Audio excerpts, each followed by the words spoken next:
Well, good morning and welcome to the International Business Advisory Month culminating event.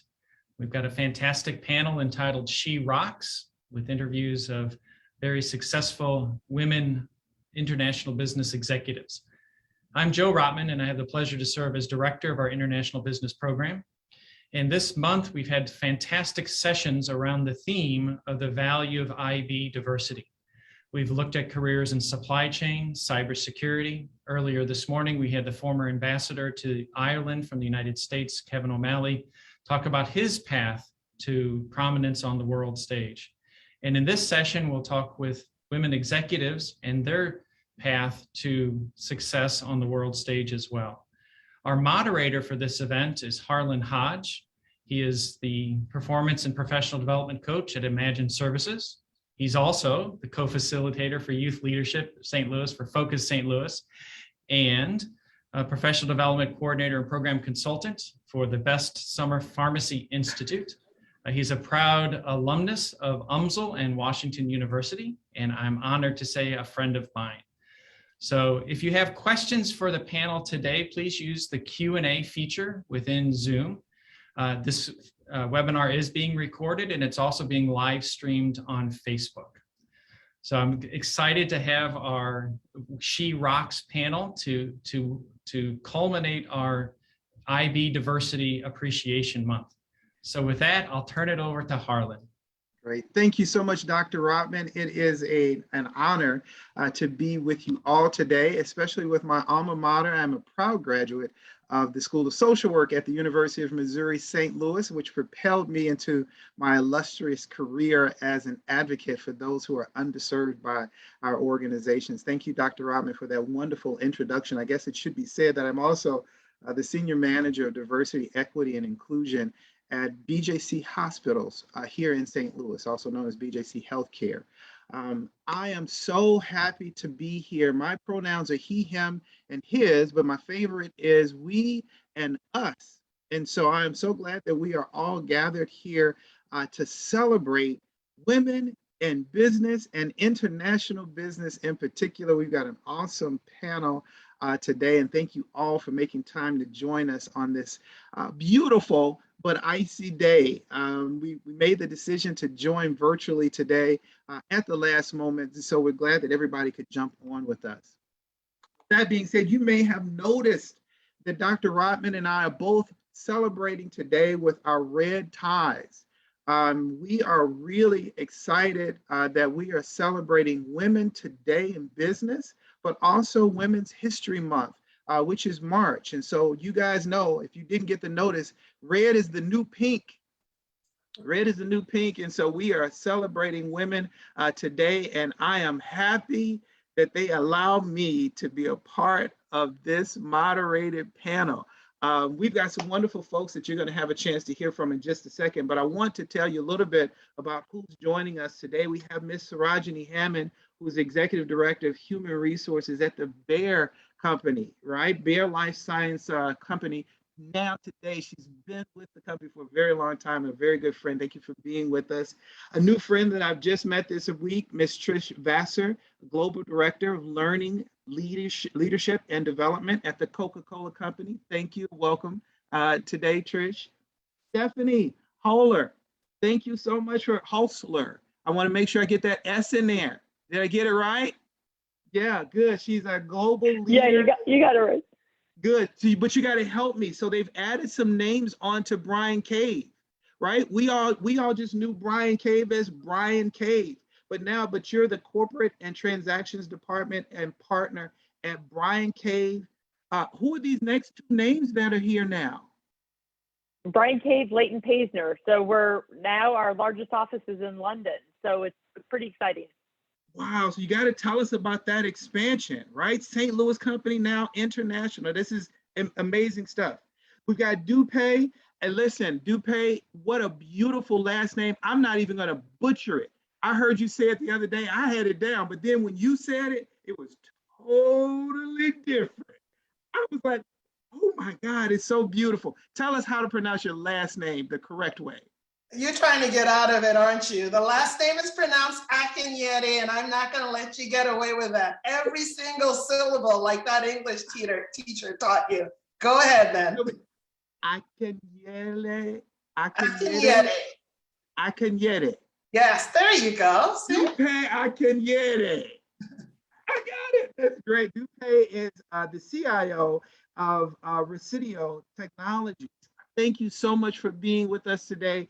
And last but not least, Jen Marks, who's the managing director at Cigna St. Louis. Jen, how you doing? I don't think Jen was going to be with us today. She's not going to be with us today? Okay. So International business calls. Oh, listen, we know how that works. We know how that works, especially in our world today. We're going to jump into quite a bit of just an exploration of these wonderful women, their experiences in business and industry. I've got a list of questions for them, but first we want to hear a little bit about them. Tell us a little bit about you, a little bit about your journey. I'm going to go to my friend Sarajeni, who's right up in my left-hand corner. Tell us a little bit about you, Sarajeni. Sure. So I also am a very proud graduate of UMSL's business school. So it's an honor and kind of a full circle moment to come back and get a chance to speak with the students for the business school. So big thank you for allowing me the opportunity to be with you. Also, it's always good to come home to St. Louis because this is home for me. But in terms of my professional career, so I spent my career in human resources, started working in telecommunications for Charter Communications, then moved to work for Emerson. At that time, it was about 25 billion, 120,000 employees globally. And that's actually where I got my first international experience. I spent almost 10 years at Emerson and then moved into the agriculture company. And Trish actually hired me to work at Monsanto. She didn't know at that time she was going to be stuck with me for life, but she is. And spent almost 10 years now that I've been with Bayer because Monsanto was acquired by Bayer. And I've worked in different areas. So I've spent time in specialist functions such as talent management, HR operations, merger and acquisition, and also spent a big portion of my career as a business partner, and really looking forward to sharing my experience and learning from the panel today. Thank you so much, Sarajeni. Really appreciate that wonderful introduction. Trish, let's jump to you. I knew you were going to make me follow Sarajeni, which is just impossible nearly, but I'll do my best. So like Sarajeni, I have spent my career in some facet of HR with an emphasis on learning and leadership development primarily.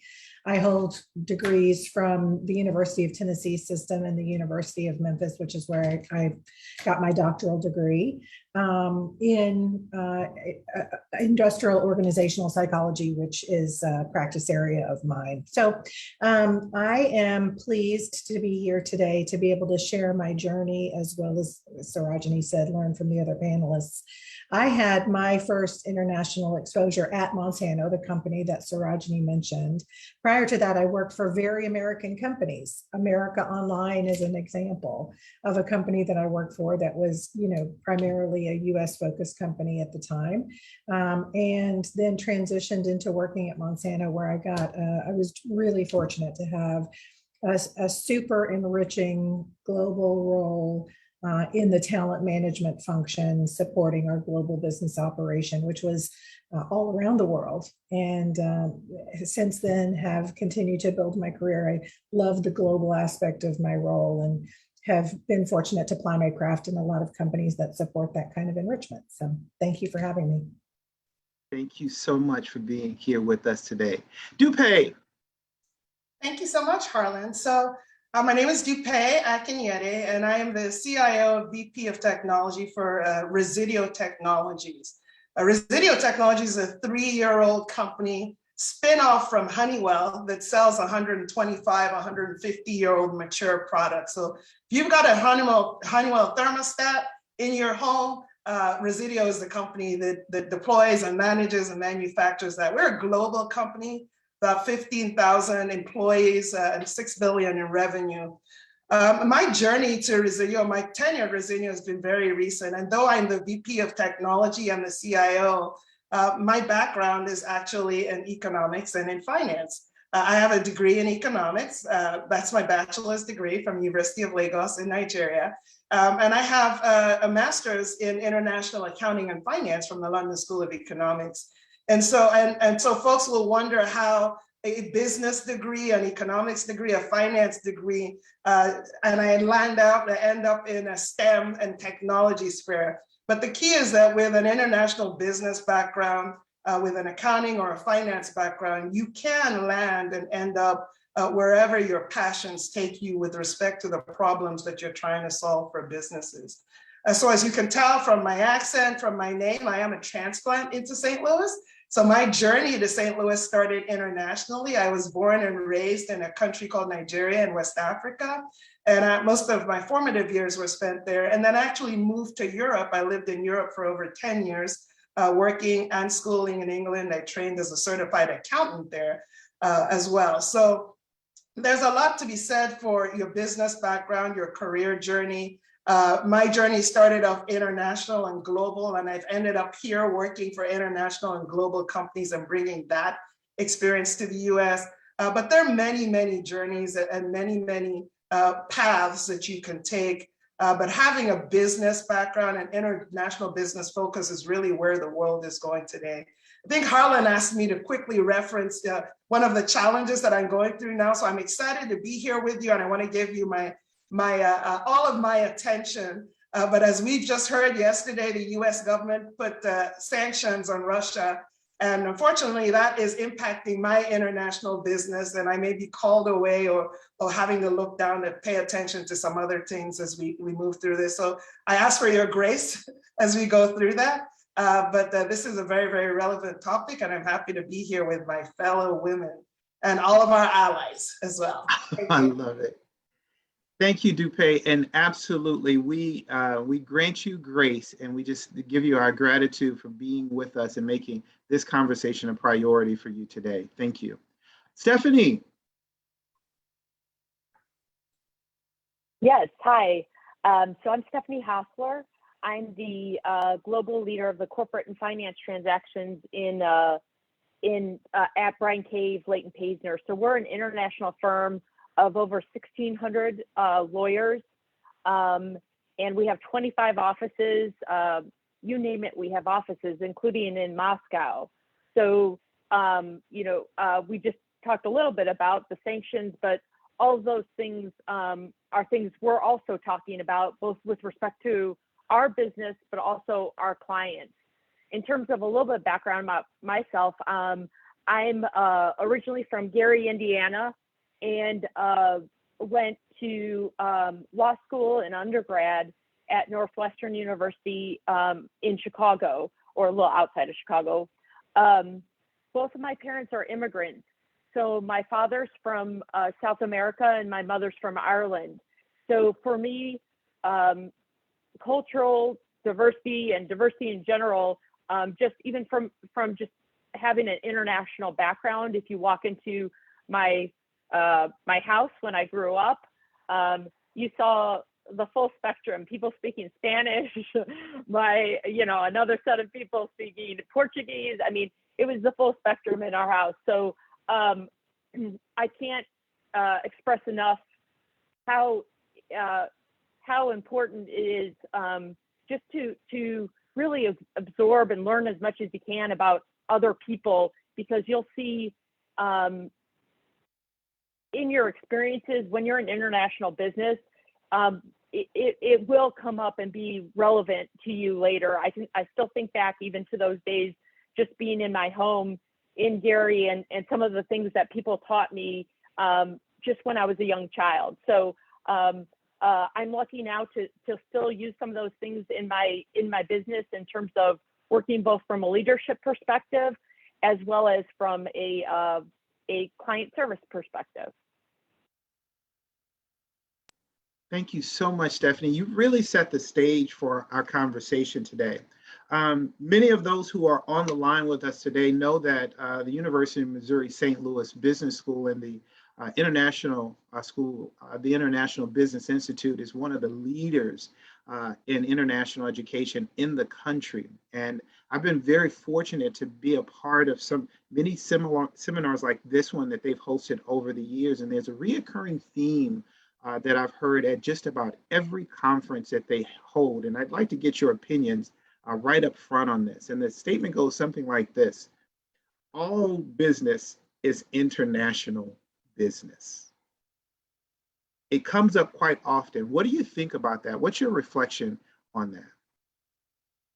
Oh, I couldn't agree with you more. You see it in all different parts of your life. I even think of right now, we were looking at solar panels for our house. And I know, so whatever you think of, solar panels for your house. And I was talking about, when these will come, when I'll be receiving them. And I'm talking to the company, and the panels are made abroad, so it's international, it's coming from abroad. So there's all sorts of issues in terms of even receiving those panels. So you think even in your own life, I think of it in terms of just a small scale, my day-to-day life, I'm dealing with international business on a daily basis, and we all are dealing with international business on a daily basis. Heck, I was trying to buy a hair dryer last night on Amazon, and it's going to be 6 months out because it's coming from abroad and there's supply and political issues. So it's something that even if you're in a company that is just based locally, you're still going to experience international issues no matter what. It's in all parts of our lives, and I think honestly that's what makes it fun. Any other thoughts on that? Dupe? Yeah, no, I can chime in, and I'll use one of the most quotes that I use are from my parents when I was about to get told a story. But the first thing that I've always heard is that the world is a small village, and it always has been, and it's getting smaller and smaller and smaller. If you look around your home and try to figure out anything that you have purchased, whether it's a dishwasher, a washing machine, whether it's your computer that you're at, whether it's your mug that I'm drinking coffee with today, and try to figure out what goes into the production and manufacturing of that item, whether it's design work, whether it's talent, whether it's the raw materials that go into that, you will find that there's hardly anything in this world that is produced and manufactured solely with the resources of one country. I doubt that I can find anything in my house that is 100% manufactured, made with the resources of one country. And that's the way the way of the world, whatever country that you're in. When I was growing up in Africa, it was the same thing there. Everything was imported. And in order to get the basic goods, sometimes even food supplies, you needed to be able to collaborate and work and understand what was going on in the other countries, the other regions of the world. I think that's the way of business. Global businesses are beginning to understand that. That's why they begin to look for representation in their leadership as well as in their rank globally in order to be able to speak to all of the different customer bases that they have. So I certainly agree with that. All business is local. The world is a small village, and we have to learn how we participate and what we contribute within that small village, and how we can be productive parts of that ecosystem as well. We're all connected. Absolutely. I've got a great quote from you that I'm writing down and keeping forever. The world is a small village. I love it. Sarajeni, I was going to ask you about even this. Your company has a pretty unique perspective, right? That it was already a global company, but anchored locally, but now has been bought and expanded nationally. What does that look like for you all? This was a really interesting transition for me because I've always worked for US headquartered companies, and the center of the universe happened to always be in St. Louis, right? So when I worked for Emerson, headquartered in St. Louis, but a very global company, a huge footprint. Same thing with Monsanto, right? Headquartered in St. Louis, and the center of the universe was St. Louis, right? And you flip the switch a different day, you've got a new sign on the front of the building, and I couldn't tell you how tremendous of a difference it makes working for a global company not headquartered in the US, culturally very different, especially when you talk about inclusion and diversity, right? Because our starting places are in very different spots and our journeys are in different spots. But I will tell you, it's been a real tremendous effort and opportunity to work for such a global company as Bayer. Because as I was hearing Dupe and Stephanie talk about just international business and the implications around shipping and what have you, I thought about the value of working for an international company, because when your market is soft, for example, in Southeast Asia, it could be a very different situation in Brazil, and especially working for an agriculture company like Monsanto at that time, where the climates were different, production was very different, the crop seasons were also very different. And so having the opportunity to work for an international company and also mitigate your risk was a huge piece for us, and something that I thought about as you shared your quote with us earlier today. Yeah, thank you. Trish, your company, Coca-Cola, is probably one of the most recognized international brands and has been for my lifetime. What's your perspective on this? Yeah, I mean, from my perspective, I think what's really interesting is, and I would piggyback sort of on what Sarajeni said, and transitioning from a mindset that is US centric, or at least US based, to one that is truly globally based, means in my mind, understanding the needs of the consumer and the wants of the consumer through a different lens. So we all have, well, I hope we all have a Coke product in our home of some kind, whether that be a Simply product or a Coca-Cola or any other. Thank you very much, Stephanie. Appreciate that. Raising the glass to us. But in another country, it's a completely different set of products. It might be a shelf-stable milk product, for example, in Japan or something like that. And so understanding the spectrum of how people live in a completely different way is just super energizing to me. And I think, it's the difference between, what we formerly called like international companies versus a truly global company, where ideas and products and research comes from everywhere, not just centrally in the US and then shipped everywhere. So it's an exciting, I've only been with the company now for 8 months, but you can tell that I've had my Coca-Cola products sort of inculcated. So I'm excited to work for the company and represent on a global theater, a truly global theater, not just a multinational. This is a great start to a wonderful conversation. What I want to do is I want to bring us back home a little bit, right? So we've been around the world with all of your organizations. I want to bring us back to the US, to Missouri, right here to St. Louis, and sort of ground this in the next part of our conversation in a really specific, on a pretty specific topic. I'm going to show you guys a clip real fast, and then I'm going to ask for your reactions. I graduated top of my class in business school. I lead a team of over 100 people. And since I joined the company, my department has increased revenue by 35% year over year. Also, I make 18% more than her.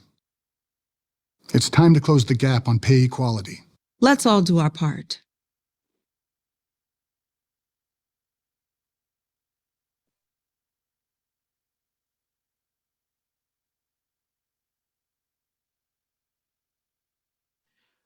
Any reactions? We'll take it in for just a second.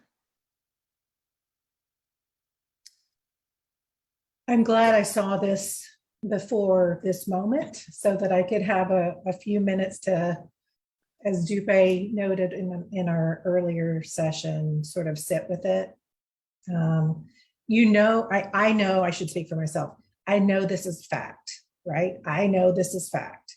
And yet I go to work alongside my male counterparts every day. I'm working just as hard. They're producing results. I'm producing results. And to some degree, even though it's a little bit myopic to say, I can't believe we're still having this conversation. So, I mean, that's my you can see that I'm sort of physically uncomfortable, and I don't know that it's a good idea to shed that discomfort because there's still lots of work to do. But at the same time, it's kind of offensive to me that we're still having the same discussion. When I saw the video, what came to mind was a post I did on LinkedIn for Equal Pay Day.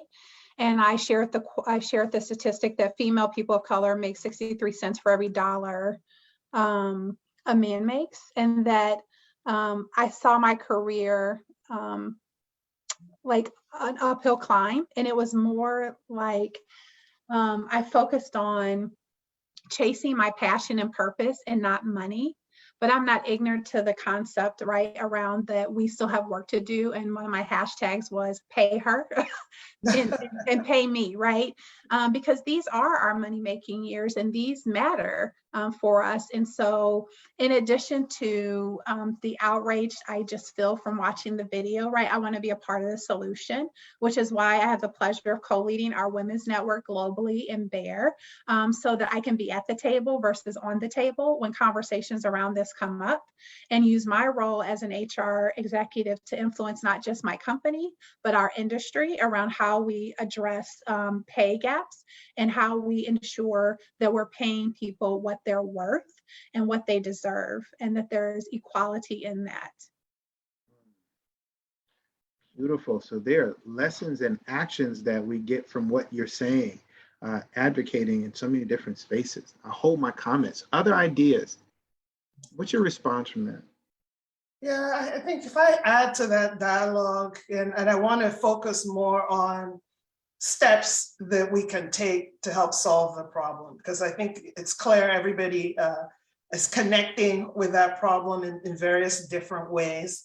One of the singular most important steps that I think was taken recently, I think in the state of New York, I don't think they've pushed it yet across the country, was I think a position that was taken with respect to transparency in the salary ranges for jobs that are posted out there. I think it's important because, a lot of times when you look at all of the different issues that have led to the position that we find ourselves in with respect to pay equity as women, as minority women as well, a lot of that, some of that stems from the fact that we didn't know what we didn't know starting out on the career. I know when I first started out, I assumed I was getting paid at the same equitably with my male counterparts. It never occurred to me, quite frankly, for a second, being top of my class like that, exact same experience, coming out and knowing what value that I was bringing to the table, that I was not even being considered as valuable or paid commensurate with my male counterparts. So some of the times it's it's a lack of knowledge. You do a lot of the benchmarking. These things have huge ranges, or there's no information published at all. So you're not quite sure where to look. I've seen it on both sides. I've seen that on the inside, being a manager and a leader and having female employees or female candidates coming to the table and somewhat underselling themselves from a pay perspective, and trying to make sure that we have in place with our HR communities, to make sure that we're equitable regardless of what an individual comes in positioning themselves at, female, male, as long as we are paying for value that is going to be provided. To help that, like I said, I think transparency. I know this, a lot of companies, this is going to be a real change. It's going to be an uphill battle, because I can see both sides of why you don't want to put out there what your salary ranges are for positions that you're recruiting for. But it just translates to information. We have to give our women, our sisters, more information and enable them to understand that they have the power to negotiate as well. So there's some solutions on that end, and then we've got to deal systematically. I think, I'll let the HR folks here who can speak more to that, systematically with some of the entrenched company behaviors that continue to help propagate, this type of situation. But I think empowerment, and transparency would be really helpful for our females as well.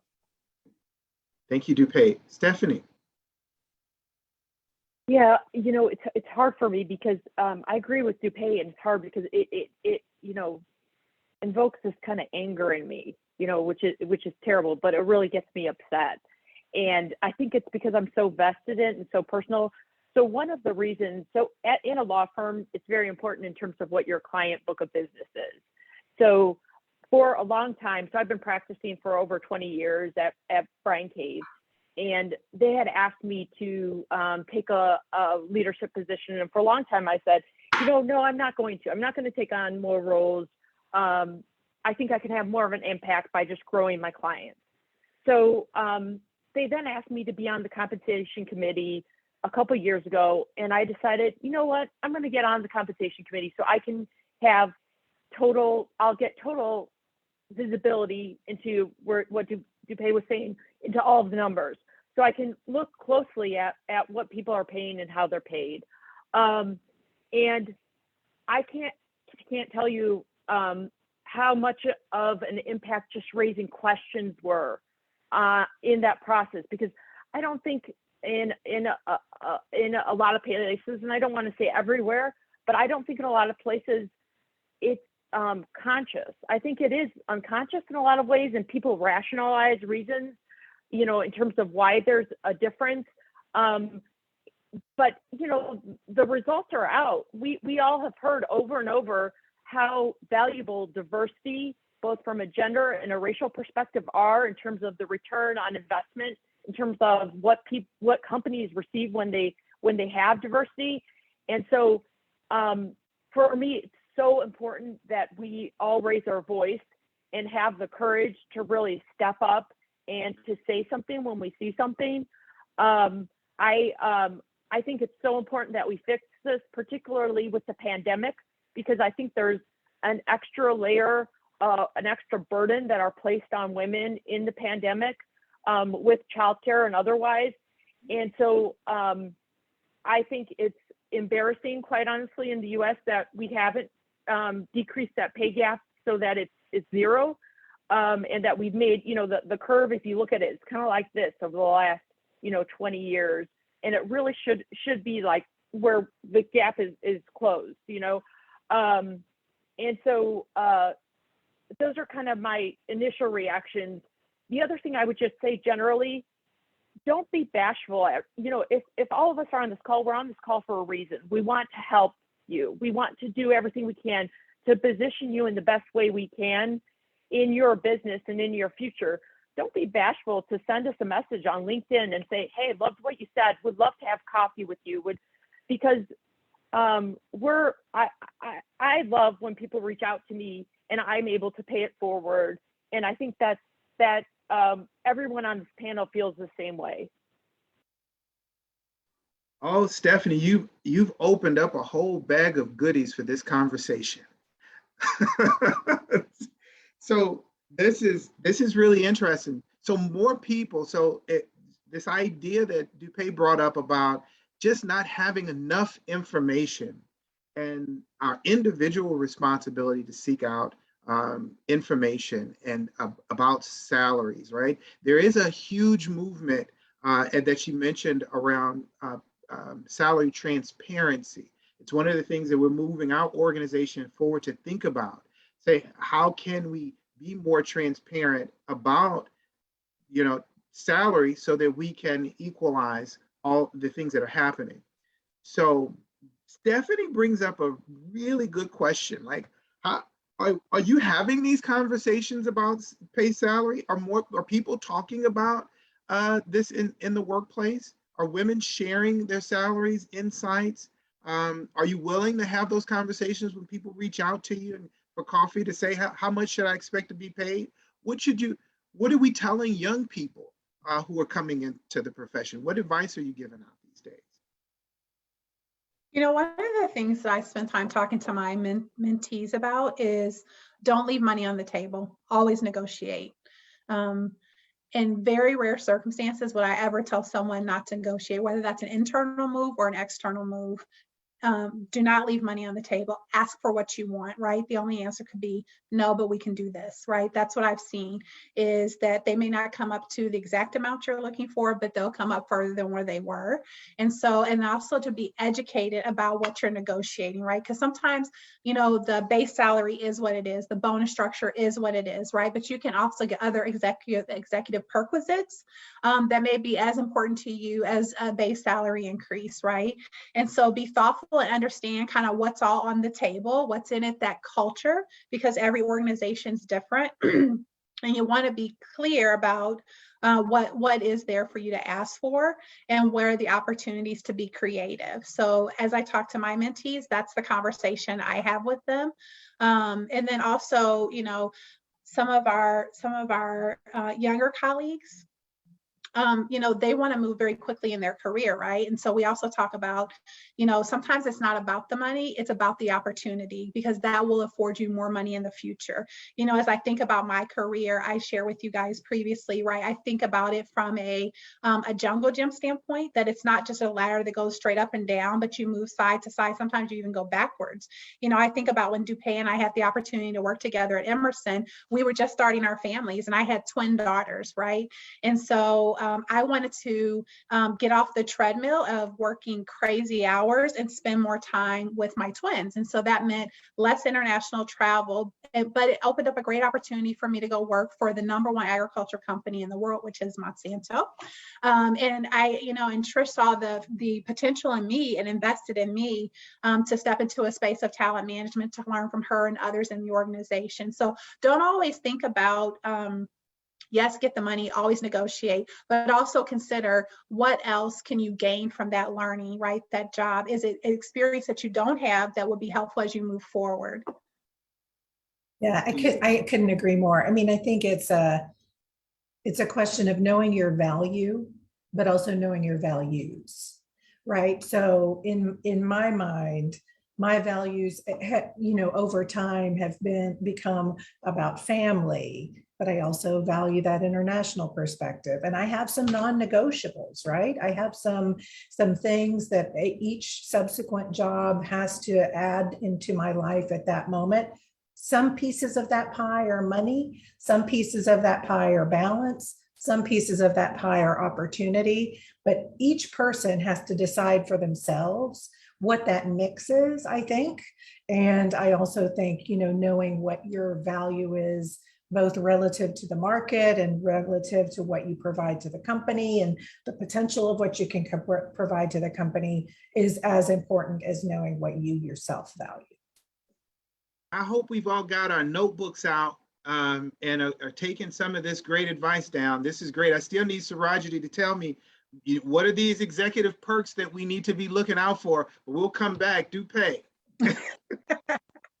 So I agree wholeheartedly with everything Sarajeni and Trish just said. And the thing that I would say is that, you know, times have changed from when I was starting out in my career and the environment that we have today, thankfully. They haven't changed fast enough, but they've changed. And so my answer to your question would be yes and yes, that women right now should know your worth and know your value. And you need to be bold when you go out into the workplace, right? Right now, we're in an environment where employers need to make you feel like they are the best fit for your needs, right? And as opposed to when I was coming up, quite frankly, I was looking for a job.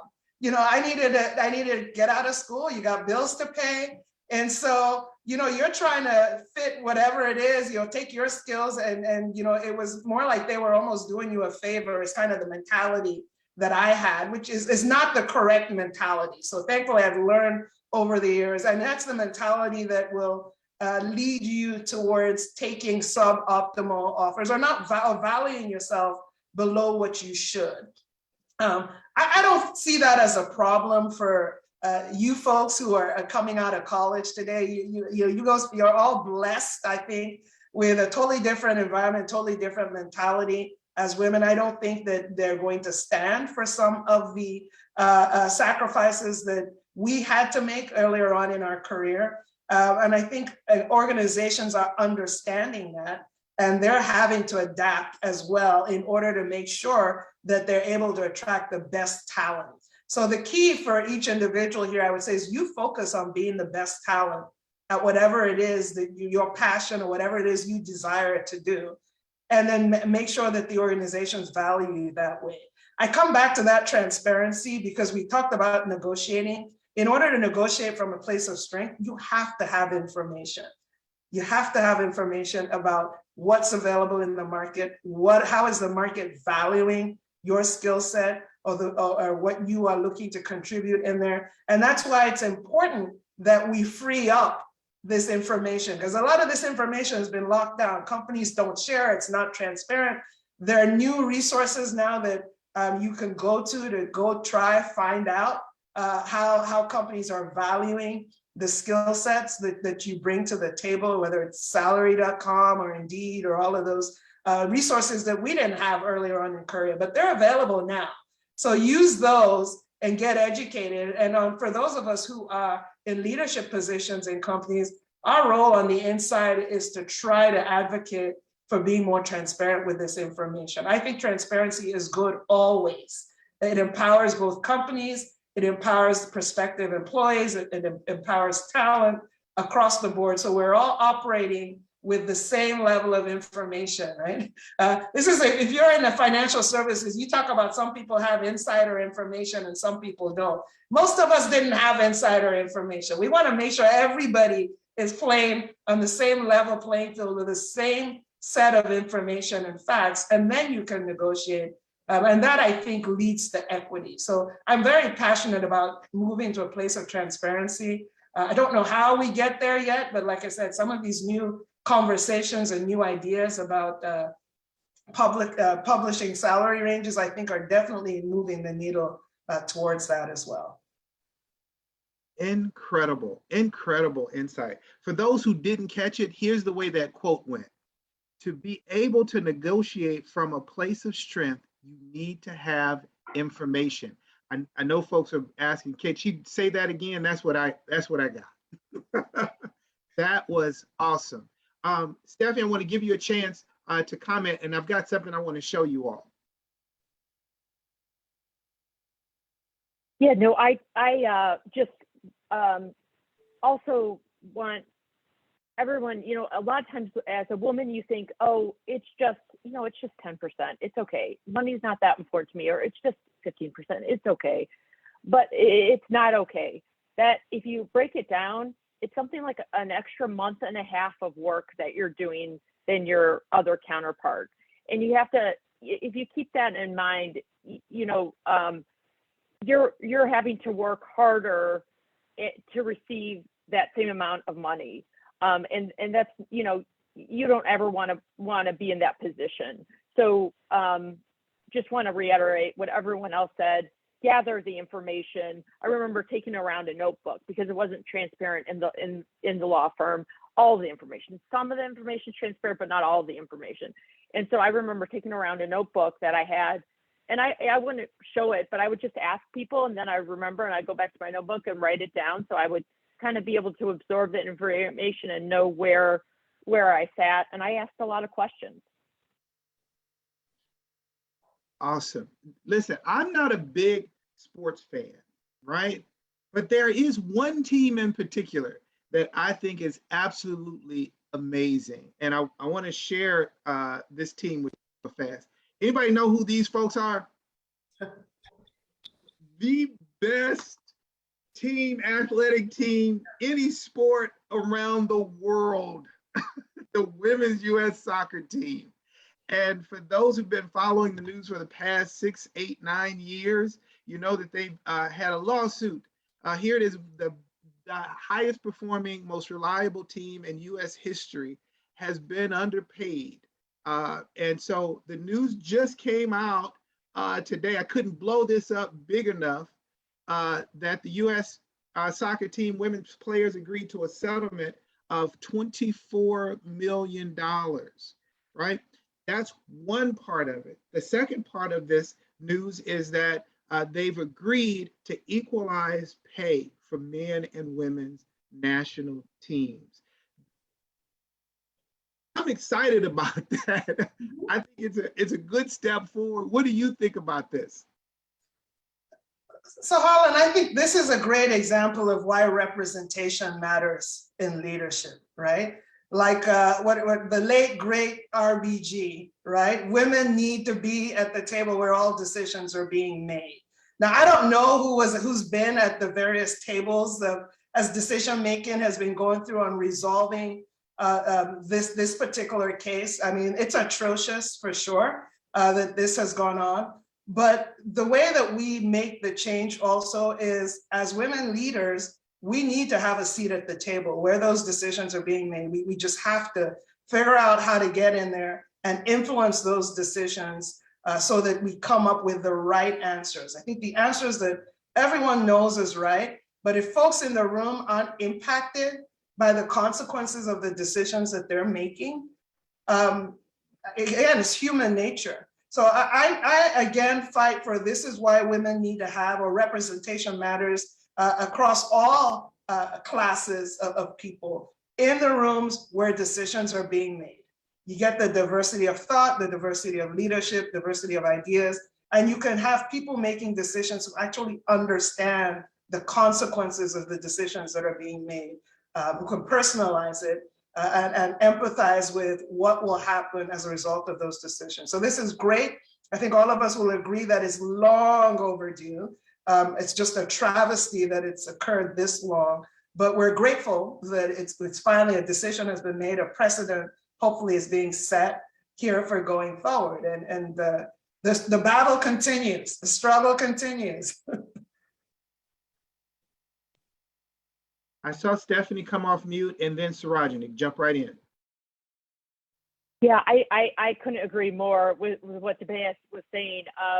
It really is monumental, particularly in the sports industry. What was great about the settlement that's been disclosed is that $24 million is tied to back pay. So essentially, the soccer organization is admitting that they weren't paying the women fairly by agreeing that a portion was back pay and not just damages. And that's what's I think really important about the settlement.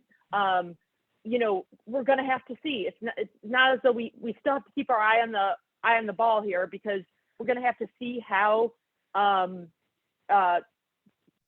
they've agreed that they're going to equalize pay between men and women. But what exactly, when they say equalize pay, how that will be defined? You know, in some of the earlier disclosures that and press articles that were released about it, there was discussion around, you know, for instance, the men were able to take a private charter jet where the women were not. You know, so we just need to make sure when they say equalize, they're going to equalize pay. That's across the entire board. Kind of getting at what Sarajeni was saying, even those perks, that it's completely fair across the board.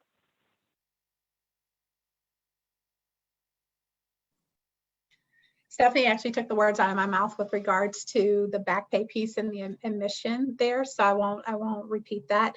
But you know, I hope this is a watershed moment, right? Because when I think about like the Olympics and the basketball, and the female athletes were tweeting out images of what their rooms and exercise rooms look like compared to the men. So I think, I hope this is just the beginning of a lot that we'll see relative to this. But I can't emphasize enough, right? It's not just women you know, getting after this topic, right? It's our allies, right? It's the men in the room. And I have found in my career what a quick way to get to an ally is that man has a daughter. Mm-hmm. You know, I have so many colleagues that have approached me after having that daughter that says, how can I help?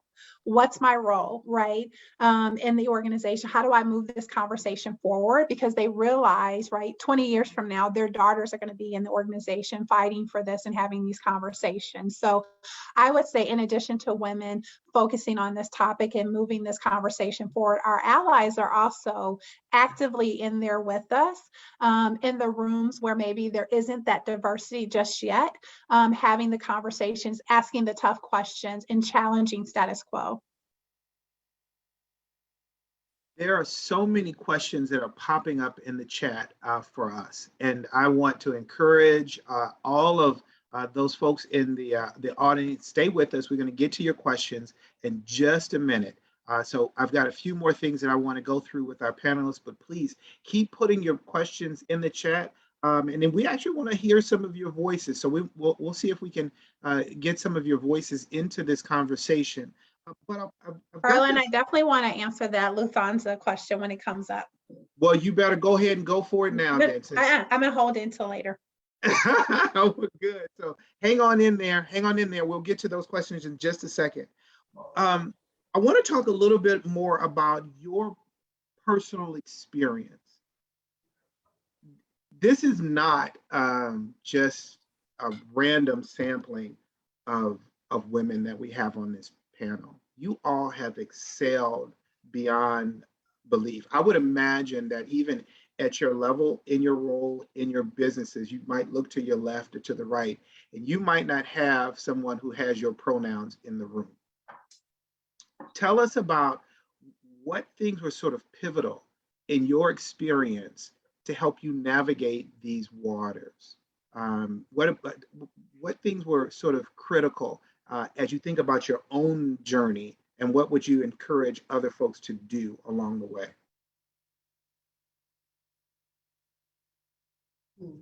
That's a very interesting one. Sarajeni, I was going to say, can you repeat it one more time? I had a little guest here. Yeah. So what things have been critical in your sort of progression in the corporate workspace that you're in? Oh, so if you wouldn't mind, let me share my first international business travel experience. I was working for Emerson, and we were going to do a talent review for a global IT organization. And it just happened to be that it was going to be in Singapore. And so it was my first time traveling. Lots of learnings from that, but got to the hotel finally. It was like 2 o'clock in the morning. We were starting up at 8 o'clock in the morning. I laid my head down, and as I laid my head back, I noticed there was a compass on the ceiling for those that practice a certain faith to understand which direction to turn to practice that faith.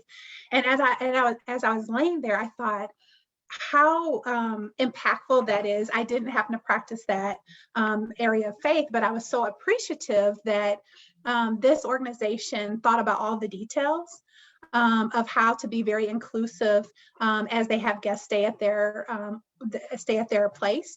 And it reminded me of the quote that I really love, which is, travel is a fatal to prejudice, bigotry, and narrow-mindedness, because as you travel and as you experience new things, it really opens up opportunities for you to learn, grow, to check your assumptions, to check your unconscious bias as you continue to move through the situation. The other thing, as I think about my career, is I have very high expectations of myself and others. For anyone that's worked with me, they experience that intensity in my work. And what I've come to learn as I've moved forward is making mistakes, right, is acknowledgement that you're trying, and it's better than faking perfection. I really focus on, and I tell my girls this, having had 13-year-old twin daughters, I tell them this all the time, broken crayons still color, right? So it's important that you don't get stuck in perfection, because I think often we put a lot of pressure on ourselves to show up and be perfect. And especially for those of us that have additional commitments besides just our professional commitments, you know, we're stressing ourselves out trying to be perfect. And I would just say, let yourself off the hook, allow yourself the grace to learn and continue to move as you matriculate through your career. Oh my God, Sarajeni, that was so rich. I'm so glad we're recording this. Can you go back to that moment in the hotel and describe that again for us? Did you say in the room there was a Yeah, so in the room, they had a compass on the ceiling. So you knew which way was north, south, east, or west from your room. So you would know which way, depending on the, yeah. Mm-hmm. Oh, that is so beautiful. Thank you so much. And so it's so clear of a story. Good. Dupe, you came off of mute. Yeah, I'm trying to go back to what I thought I heard was the original question, which was, how have you navigated your career being probably the only female or in the room, or one of the very few females in the room, which has really been, for me, in a tech career in information technology, the most part of my career, even till right now in a leadership in tech. I'm still one of the few females at the seat in a technology environment. And what I say, starting off of the story I tell is a lot of it starts with having self-confidence in who you are. I was raised up by a very strict engineering father whose language of love was education, hard work, integrity, perseverance, and come up with solutions, not questions, because questions waste my time. And that was drilled into me growing up. I always say that my parents didn't raise us, they trained us for survival, pretty much. And I think I took a lot of those things, were very helpful, taking them into the workplace, being able to stand alone and apart a lot of times, in a room full of folks who didn't look like me in any way, who made assumptions about me because of the way that I looked. And I've had all of the cliche assumptions, from you must be the person making the coffee to just complete, not even acknowledging you as the leader in the room, to all kinds. And it's very humbling. It can also be very frustrating. But what I've done in my career is actually learn to use that as part of the tools in my toolbox for negotiation. And it's great at certain points in your career. I've had, when I've gone into the room as a leader to negotiate with a major partner, and been able to walk in there, and I have the pleasure of having a name that nobody can figure out whether I'm a male or female with my name for the most part, and walk into the room and have the major client executives come in and immediately reach out to all of the male counterparts in the room, assuming that they are Dupe. And sometimes I sat in the back of the room and watched. And one of my mentors in the workplace had said this phrase, that you underestimate Dupe at your own peril. And I just love that. And so that's a position that I've taken with having to navigate the workplace, and that you use it. You've got to, as you make to change that environment, and it's slow, but the reality is we haven't been able to change it over time. You come into an environment and there are folks that are going to be there, male dominated, coming in with preconceived biases, which we all have. And I think we all need to learn how to check our biases at the door, or with every interaction we have. I read something recently that when you meet someone for the first time and you're surprised by what you encountered with that person, either by how you experienced that person, that's a good time for you to maybe check for a bias in yourself as well. So is that going to happen? Yes. Will it still happen to some of the folks listening on the call, that they will be the minority in the room, the lone female in the room? Yes. But you need to be aware and confident that you are there because you deserve to be there. You are there because you've earned your spot there. And you are not required to prove that to everybody else. Just continue to have that spirit of excellence, that spirit of creating value, and continue to do that, and expect, I think, minimum respect from the folks in the room around you. And your work will speak for you. I'm a strong believer in that. And then ultimately begin to figure out how you can use that underestimation, I'll call it that comes from others, as a tool in your toolbox to develop your career. You can use it as a tool in your toolbox. Yeah, so that's where I would say, I mean, it happens all the time, and I think we're going to be in that world for a little longer. Yes, and lots of nods and heads bobbing to that one. Trish and Stephanie definitely seem to be in agreement. I'm going to go to Stephanie. She's got her mic. She's had her mic off for a minute, and then we'll come to you, Trish. Yeah, what Dupe says is so true. And remember, so I started off my career in mergers and acquisitions. So that's my bread and butter. So that's really what I've been practicing for over 20 years. And in mergers and acquisitions, it's just a very male-dominated sector of the law. Honestly, it's a very white male-dominated sector of the law. So you don't see much diversity in that practice area. But always remember that you're not alone. So although you may be the only one in that room, there's a lot of people that have your back, that whether they're in your organization or not. So like, always remember that maybe you don't find someone that looks just like you or even somewhat like you in your company, but there are other people outside your company that you can rely on that can also help you, and even just act as a sounding board or to provide advice to you. Just to give you a little bit of an example, so Bryan Cave has been around, they were formed something like in 1870. And I was the first Latina on the executive committee in a leadership position. The first one after, I mean, we're talking 150 years here, 150 years, and I'm the first one, so, but, I relied on, a lot of my mentors were outside my law firm in terms of navigating that were like me, that had similar experiences to me. And I had mentors also in my law firm, but for different things. So my only advice is just keep an open mind, because you can find people that will help you if there's no one in your organization that looks or has a similar background to you.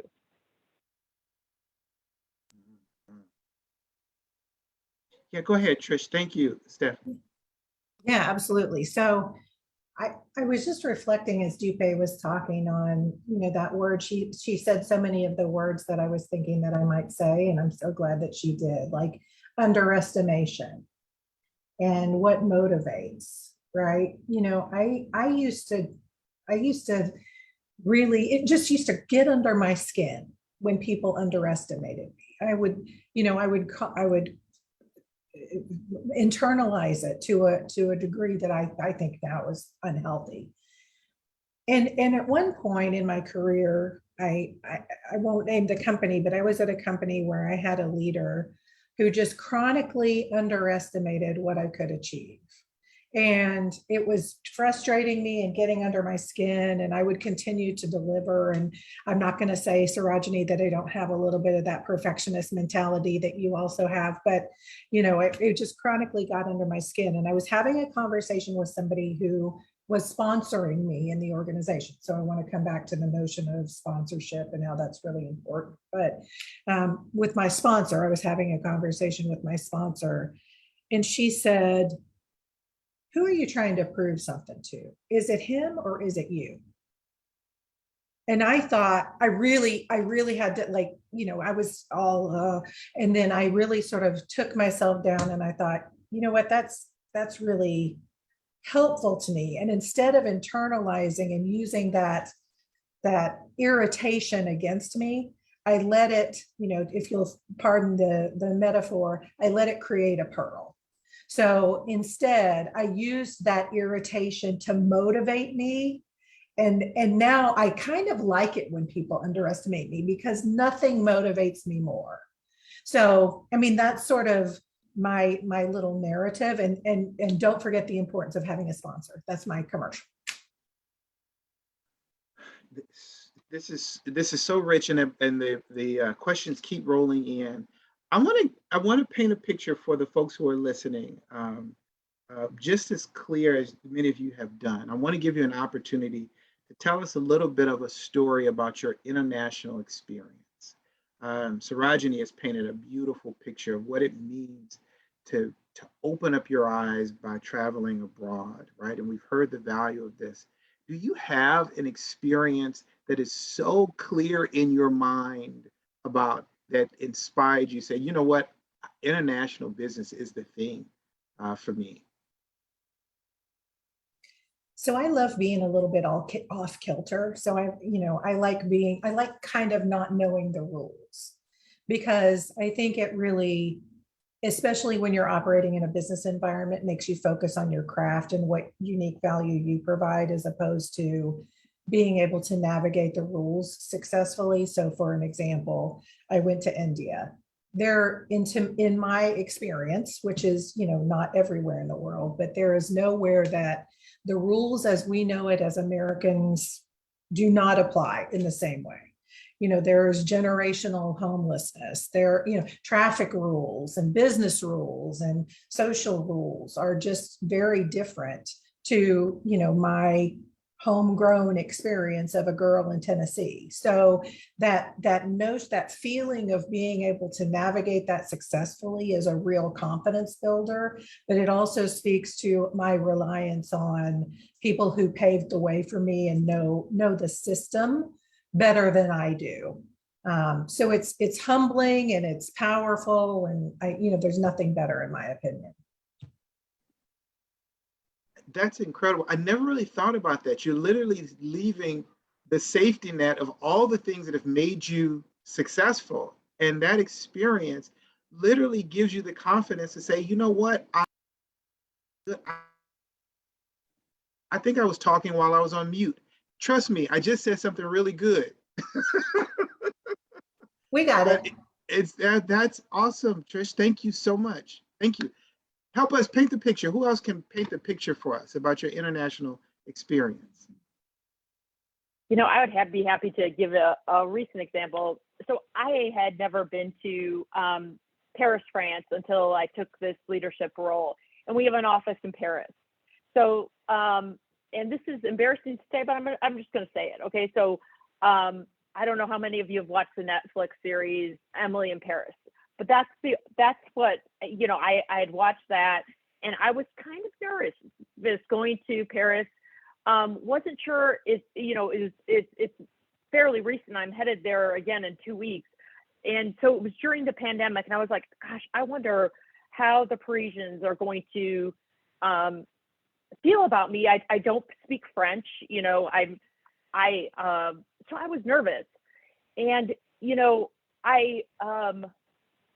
as soon as I landed in Paris, I can't tell you the kindness and how welcoming everyone was. And I kind of get back to what Dupe said early on, the quote she said about the world is a small village. That's exactly how I felt. It felt very warm, and people were so generous, and it didn't feel that much different in terms of from being at home, in terms of how people treated me and welcomed me. So I will say I love the international aspects of my business, and taking on this role and going to other offices and getting to know attorneys in other countries. It's just been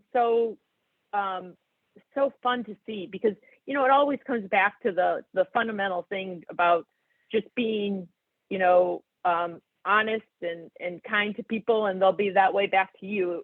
We really are. It really is a small world.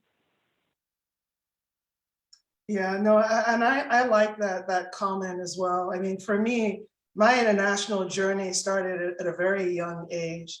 And what I would say that it's business, we use the word business, but it all boils down to relationships, and relationships all boil down to, it's personal, trying to learn about people, learn about other cultures, appreciate the other cultures and what they bring, the diversity. I mean, if you want to really build a relationship with someone, you have to know what it is that makes up who they are, which means you've got to understand their journey, the influences around them. And cultures are very different from country to country. and they impact people's behaviors in different ways because we are, nature and then nurture and what our environment puts around us. So I'm particularly excited. I personally have a passion about learning about different cultures. I've lived and I still maintain homes on 3 different continents of the world. I've worked in almost 30 different countries for a period of time and lived there temporarily.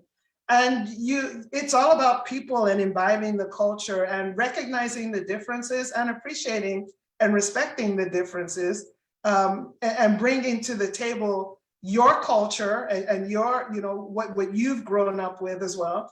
And I think to what Stephanie just said, you find out that, if you do the Venn diagram, we're all so very similar. What's in the intersection of the Venn diagram is so much more than the outliers that fall outside of that. But I enjoy that. I enjoy learning the outliers because they inform you on how to engage and how to communicate with folks and how to have enriched relationships with others. And all of that are base skills that flow up the value chain when you're doing international business. So I think it does start with relationships. It starts with curiosity. It starts with excitement about learning about other people, about language, about how their environment informs their behavior. And these are all things that in business you need to know to understand your customer or your partners or your vendors, your supply chain, or even your people or your talent that you need to source in all of these different countries, and try to get together to work towards a common vision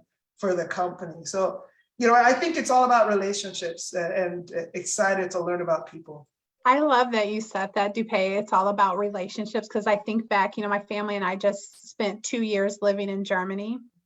And when we first, arrived, we didn't speak German very fluently. And for me, it became a very challenging language to learn, but I was going to try, right? And so every time I went to the market or went anywhere, I really did my best to speak in German. And once they saw that I was trying, they switched to English because they wanted to practice their English on me, right? And so they would speak to me in English and I would speak back in German. And it was interesting because we were there for a period of time and we never bumped into any person, African American, no person that looked like us, right? There was no person that looked like us. And then when George Floyd was murdered, and we were in another country and, there was so much civil unrest happening in our home country, and it just had me feeling some kind of way. And then all of a sudden I heard that there was going to be a Black Lives Matter march in Germany. And I was like, I got to go. I mean, I've never seen another Black person here in my entire time I've been here. And we went.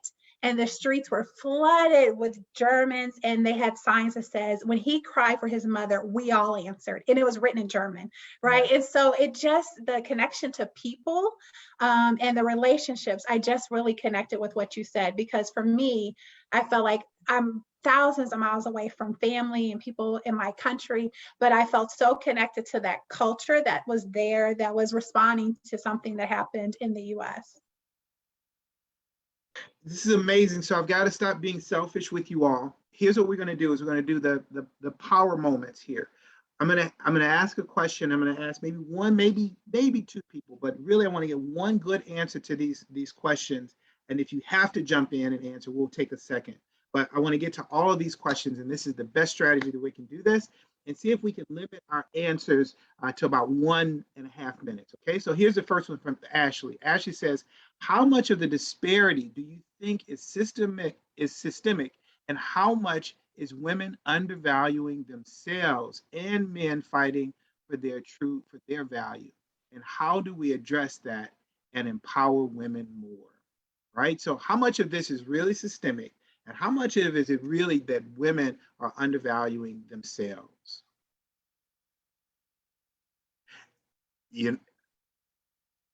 So who wants to grab that answer or address that question?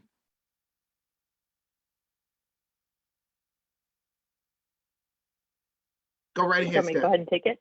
Yes. I think honestly, it's systemic versus undervaluing. To me, they're undervaluing because of the systemic issue. Do you know what I mean? So because it's been a systemic issue, you think to yourself, I'm not worth as much. So to me, you know, you could say it's all 100% systemic, but I think they're completely interrelated. In terms of how do you fix it, I think it's the ways that the panel has already expressed. You know, speak up, know your value. Dupe says get information. That's so critical. Sarajeni's know the perks, know what else you can ask for. You know, so pull all those things together and don't be afraid, like Trish said, to speak up and say something. Mm-hmm. Thank you. We've got the next question is from Jack. Jack's got a question about these new direct flights to Germany. He says, I'm wondering if you think that having a direct flight to Frankfurt, Germany 3 times a week from St. Louis, which begins in June, will attract more international companies to the region and add more careers related to international business in the area as well. Will it have an impact on us? So I want to answer that one because that flight has been 3 years in the making, right? So I worked on the integration between Monsanto and Bayer from due diligence to close, and I can tell you that flight has been in the making from then, and so it was so rewarding to see it come forward. I was frustrated because I'm already back in the U.S., but I can tell you, I think it's going to create a lot of opportunity because not having a direct flight into Europe, I mean, having to go to Dallas, Chicago, et cetera, really it takes a full day to do that travel. So I'm thrilled to see that this comes to St. Louis. And I really think it absolutely is going to increase opportunities, not just for Bayer, I think broadly for a lot of organizations. Yeah, I can add to that real quick. As a transplant into St. Louis, when I moved here, the fact that I couldn't get a direct flight to Europe, even personally, because I come from an international background, was a huge black mark against St. Louis. Like I tell my husband had to drag me to St. Louis because I'm like, no direct flights out of here. This is not going to work.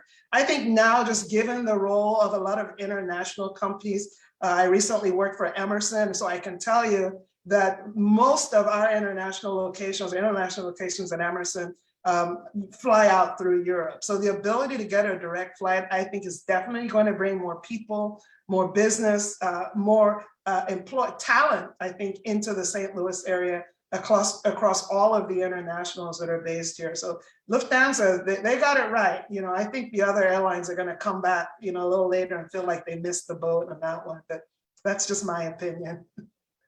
All right, great. Thank you so much.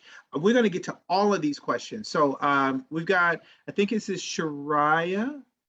She says, when you began your career many years ago, did you ever imagine that you would have a leadership role in this profession or organization?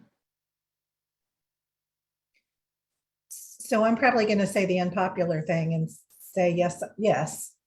I did. So I didn't know what form it would take. I knew what I wanted, and I knew that I was going to make that happen. And, you know, I've spent my career making it happen. I didn't know I was going to be asked to speak on a panel. I didn't know that, you know, I would be sought to speak at conferences or, you know, whatever perks come with being good at your craft. But I knew I wanted to be a leader in my craft, and I was dogged about that. So my answer is yes. So Trish, why don't you answer the second part of that question too, which is, so what advice do you have for women looking to grow either their own business or within the company that they work for? Yeah, I mean, I'm going to go back to a couple of things. Number one is knowing your value and what you value and going after that ruthlessly. So that's one. And my second piece of advice would be do the thing that scares you. Mm-hmm. If you think you can't do it, check that. Why do you think that? Who are you working for? What do you need to prove? I mean, so I've made my career, whatever anyone thinks of it, by doing the thing that scares me 99% of the time. Love it. Callie says, how do you combat gender stereotypes as a woman in the business world? Have you had any challenges dealing with other cultures that view women as lesser? So I think in principle, right, I've always felt like your opinion of me that's your business, not mine. So I don't care what you think. I've also, though, being a, minority female working in a predominantly majority environments, right? I've absolutely bumped up against it. Sometimes, depending on the situation, I've taken it head on, where I'll pull someone to the side and say, let's have a conversation. And I ask questions. I do it in the form of questions. Can you help me understand? I try to do it that way. Sometimes I've reached out to an ally that says, hey, I notice when I say this, it gets diminished, but when someone else says it, it's amplified. So the next time that we do a round robin, when I say it, please amplify my comment, or, so I set myself up for success in those conversations. So I think there's a lot of different ways you can go about it if you're not as direct as I am, because I'll take it on anytime, any day. But if that's not your style, you need to do what's comfortable for you. I think you can use your allies, you can leverage different things to be successful. I see Stephanie is biting her tongue on that one. So, but if you want to jump in. I'll give you some space for that. But I've got another question from Natalie. She says, being assertive has always been difficult for me because I've always been a people pleaser, and one that I don't apologize, and one that apologizes for being in the room when others feel like I don't belong. How would I go about being more assertive and feel the need to apologize to be there, and not feel the need to apologize to be there? Also, how do you recommend going about working for trying instead of perfection? I think that goes back to the question, like, how do you recommend going, working for just hard work and not for perfection? She's got a lot in here. That is also a weak spot for me. I feel like everything I do needs to be perfect to earn my spot among those who are in higher positions. This goes back to Sarajeni's sort of statement, and I'd love to hear some other voices on this. How can Natalie be more assertive, just own the room when she's there? How can she just feel like she belongs in that space and make it known that she deserves to be there and has a right to be heard?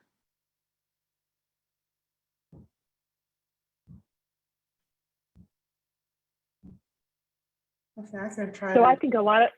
There you go, Stephanie. Oh, go ahead.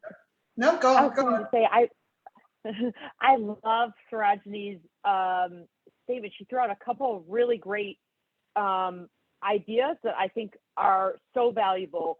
One, I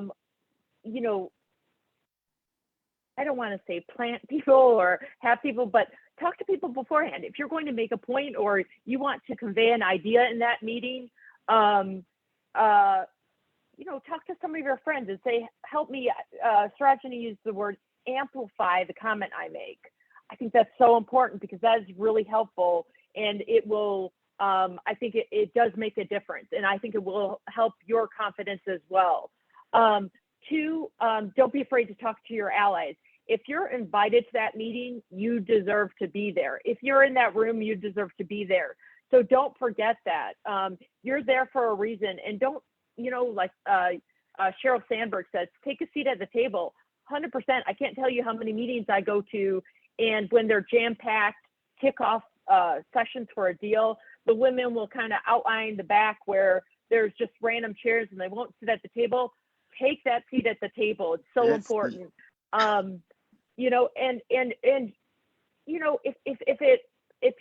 If it makes you nervous or you feel like you're that you won't speak up, try to pre-plan it and think about it, write it down. I mean, I'll do that before meetings. Just be prepared, write things down. In terms of, you had asked how you create that balance regarding making something perfect and making something good enough. I struggle with that myself every day because I want excellence. And I think all the women have said this, we demand excellence from each other and the people we work with. Is excellence perfection? I'm not sure, honestly, but I always want to be very proud of the work I do and what I send to my clients or colleagues. So I think that's a fine balance, and you kind of have to balance that depending on the situation. Beautiful. Thank you so much.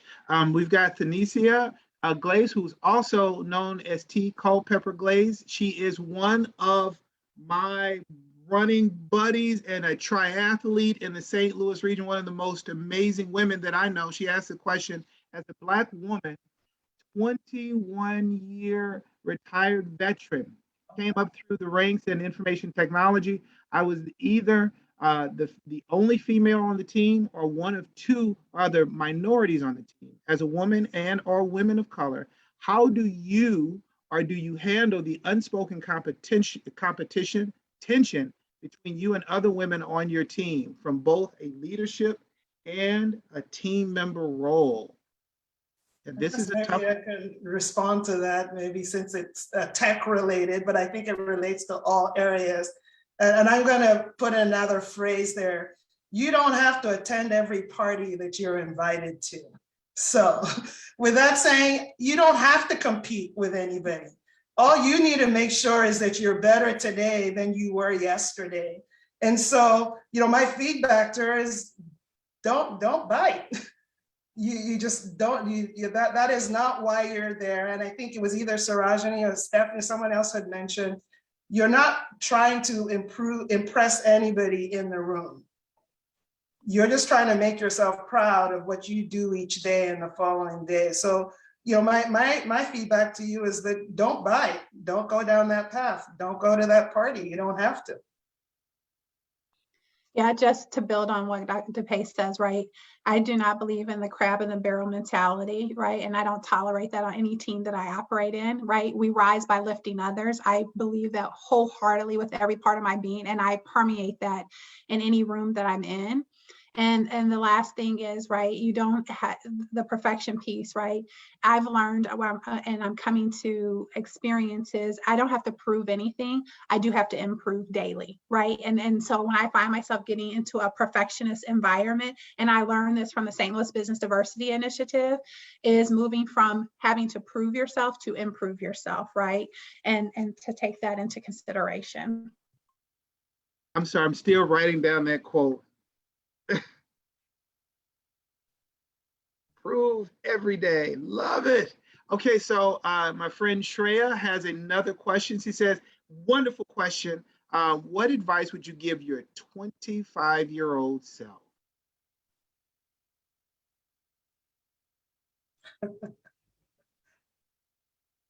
This is, I'll take it. I would say be kind to yourself. I think that often women, people of color included, get in a trap of trying to prove to the outside world their value in their terms, as opposed to on your own. So that to me is sort of the core of it. Yeah. Anyone else? I would add to that. I was thinking exactly along the same lines, but the phrase that came to my mind that I would say to myself is, you are enough. You're more than that. You're enough just the way you are. And I think it comes to being kind, giving yourself grace. But, I say that to all of the 20 somethings today, you are enough. You deserve a seat at that table. It'll be okay. Natalie, I'm going to come back to your question and give some other folks a chance to jump in here. This is from an anonymous attendee. It says, what is some advice to keep in mind in regards to negotiating your desired pay? We talked a little bit about this. Anybody got a direct answer to that question? What advice do you have, in negotiating your desired pay? I think we hit on it earlier, right? You should understand the culture on which you're negotiating. Don't leave anything on the table. Always negotiate. Understand what the market is paying for your skill set. And if it's not going to come in the form of base, bonus, or LTI, is it coming from another perquisite area? Good, great. Madison asked a question about, as a woman in business, what are the things that you did to defy the status quo to achieve the success that you have? We've spent a little bit of time on that. So Madison, forgive me if I jump to the next question here. Lydia asked a question, how do you navigate asserting power in your leadership position without receiving backlash from employees that do not respect you simply because of your gender and background? I think of a quick Maya Angelou quote. And I'm sure we've all heard this quote. What she said is, I've learned that people will forget what you said, people will forget what you did, but people will never forget how you made them feel. And I think about that all the time. Like when I'm in a leadership position and delivering a difficult message regarding performance, or maybe we're not the right fit for someone. And I always think about, how is this message going to make them feel? How is my delivery of it going to make them feel? And I think that's really important when you're dealing with a difficult situation, to put yourself in their shoes and think about how they're going to feel, because it does, yes, it's going to be difficult for you to deliver it because as a leader, but I'll tell you, it'll never be as difficult as it will be for them to receive that news, so always remember what you're saying, how it makes someone feel. Beautiful. It looks like we're down to our last minute here. And Ian Karanja, which I think Karanja is a Nigerian name, asked the question, knowing what you know, is there anything you would do differently? Which might be our last question here. I'm gonna put Nina's question in here too.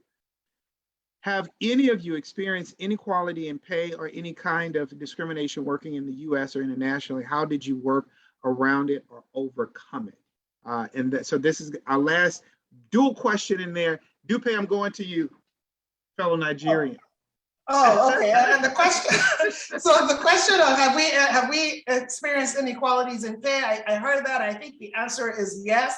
What did we do about it? We continue to work through that journey, but all of the things that were said about knowing your value, doing your homework, get educated, negotiate from a place of strength, be bold enough to ask for what you want, understand what your lines in the sand are, and be bold enough to ask for what you have. I think Sarajeni mentioned that there's usually a binary response. It's either yes or no, 50-50. And so go with that. And what was the first question? The first part of that question? Knowing what you know now, is there anything that you would do differently? So a quick summary of the places where I feel I've taken a wrong turn or made suboptimal decisions were really always decisions that came from a place of fear. And there are two that I think in my career journey, I won't get into any details that I've made, but my feedback will be, if you are at a critical turning point, junction, and you're making a decision, just evaluate where the source of that decision is coming from. If it's coming from a place of fear, you might want to check yourself. How excellent. I don't know. I didn't know if we had too much time or enough time for this conversation, but I realize that we just haven't had enough time with you all. What an honor and a privilege to be with you all. I've got pages and pages of quotes from all of you. This is absolutely incredible. Dr. Rodman has come on the screen to notify me that we have run out of time, but I'm going to beg him to give me just 60 seconds. I've asked each of our panelists to give us a closing thought in the form of a quote. And if once they do that, we're done, Dr. Rodman. That's all we got. That's all we got. So I'm going to ask them, they've given us all kinds of quotes already, but if you got something else to give us, Sarajeni, go for it. Mine would be, being positive in a negative situation is not naivete, it's leadership. Love it. Perfect. Trish.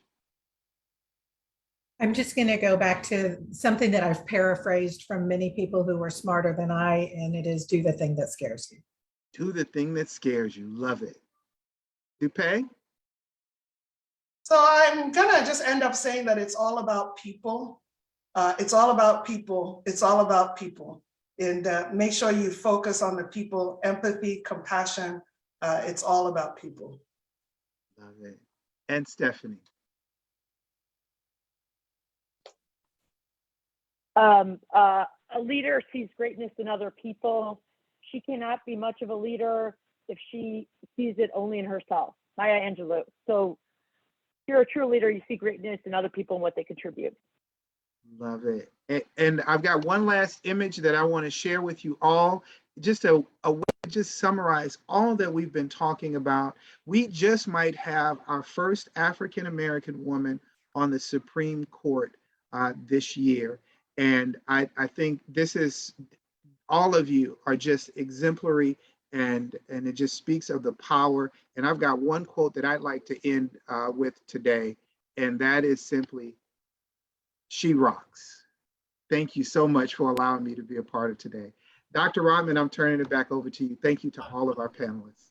Thank you, Harlan. I have to be honest, I'm sitting here and my heart is pounding because of the passion and the inspiration that you all have brought to our International Business Appreciation Month. I'm inspired, I'm encouraged, I'm humbled, and I'm proud to be part of the team that brought this together. And so many thanks go to everyone. But as I think about what you all said, here's the note, here's the words that stuck with me: motivated, inspired, empowered, take the seat, transformation, success, improve, reflection, cultural exploration, resilience, amplification, and maybe my favorite, it's the intersection of the Venn diagram where the value comes from.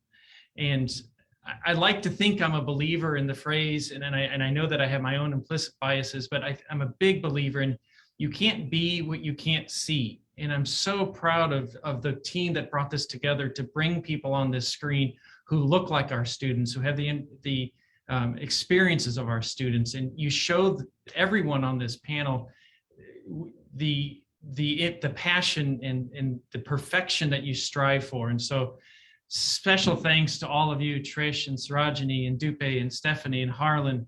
And then behind the scenes and in front of some of the scenes, Professor Leighton and Renita Miller and the GRAs and the entire IBI team that brought a spectacular month of IB appreciation to a beautiful conclusion. And thank you all for all that you've done for UMSL. And my heart's pounding, and I can feel my face is flushed at the excitement that I feel and that you gave me today. So thank you for inspiring all of us today. And what great news about the Supreme Court, Harlan. That's a great way to end a theme of the value of IB diversity. Thank you to all of you and to everybody, those great questions and everybody on Zoom. And I'm so happy that we have this recorded. I can't wait to broadcast this. Thank you all. Thank you for the opportunity. Thank you. All right. Thank All right, you. you have the last word, Harlan. Sign us off. I wish I had. I'm not prepared to give a final word, but I'll tell you this. These are the words that jumped off the page for me. Be bold, be the best, be in the room and stay in the fight. You guys are absolutely amazing. Thank you. Everything that needed to be said has already been said. Thank you, thank you, thank you, thank you. Bye, everybody. Take care. Bye now. Bye-bye. Thank you, everyone.